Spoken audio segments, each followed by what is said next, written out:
Buenas, yo soy el profesor Germán Acosta y hoy vamos a hablar de la Revolución de Mayo. La Revolución de Mayo ha sido vista como un acontecimiento fundante de la Argentina, cuando en realidad la Argentina en 1810 no existía. ¿Qué existía entonces? La ciudad de Buenos Aires, que era capital del virreinato del Río de la Plata, del Imperio Español, es decir, Buenos Aires era una colonia del Imperio Español en descomposición, es decir, que ya venía con bastantes crisis internas. El inicio de un camino es lo que sucedió en 1810.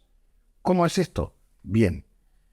en 1810, y fruto de dos acontecimientos muy importantes, como fueron en 1808 la invasión de Napoleón a España, y por el otro lado, ya en 1810, con la caída y la disolución de la Junta de Sevilla.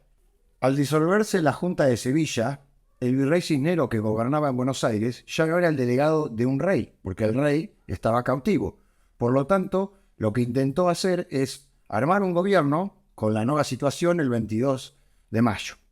Esto no fue posible por la presión de los criollos. Es decir, en América, la composición social de la sociedad virreinal venía cambiando. Es decir, había dos estamentos más importantes, uno que eran los españoles peninsulares, es decir, nacidos en la península ibérica, y por el otro lado los españoles americanos o criollos, que veían hace tiempo perjudicada su situación por la discriminación que estaba haciendo España desde el tiempo de las reformas borbónicas, unos años antes, que al centralizar el poder y al crear una situación política nueva, lo que hacía era discriminar en cuestiones jurídicas, básicamente, a los criollos. A su vez, las invasiones inglesas de 1806 y 1807, repelidas por Buenos Aires, habían creado un actor nuevo y poderoso, que eran las milicias de Buenos Aires. Las milicias de Buenos Aires, y sobre todo el regimiento de patricios, comandado luego por Saavedra, van a crear una situación de facto de poder y disuasión muy importante, ya que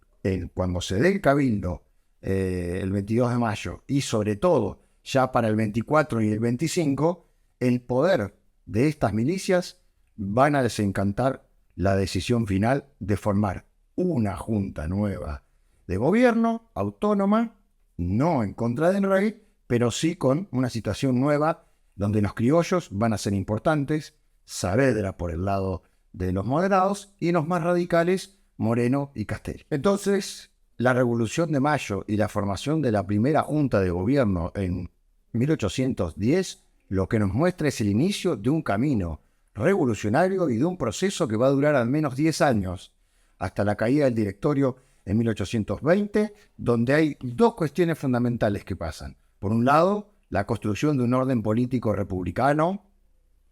en contra de la idea monárquica, es decir, la llamada igualdad ante la ley de todos los ciudadanos, la abolición de los títulos de nobleza, la abolición de la esclavitud en 1813 con la Asamblea, y a partir de esa Asamblea de 1813, el surgimiento y la potenciación de un partido de la independencia, junto a la guerra revolucionaria liderada sobre todo por Belgrano y San Martín, que en 1816 van a presionar para que las Provincias Unidas del Río de la Plata declaren la independencia de todo poder extranjero. En suma, la Revolución de Mayo fue un acontecimiento que, lejos de constituir la Argentina, fue el inicio de un camino y la respuesta a la disolución del poder real que los pueblos le daban el derecho de la soberanía, pero al no estar la soberanía volvía a los pueblos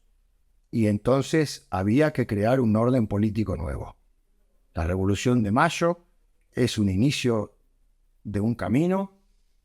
largo, trabajoso, en la formación a largo plazo de un orden político republicano que es el que conocemos hoy día.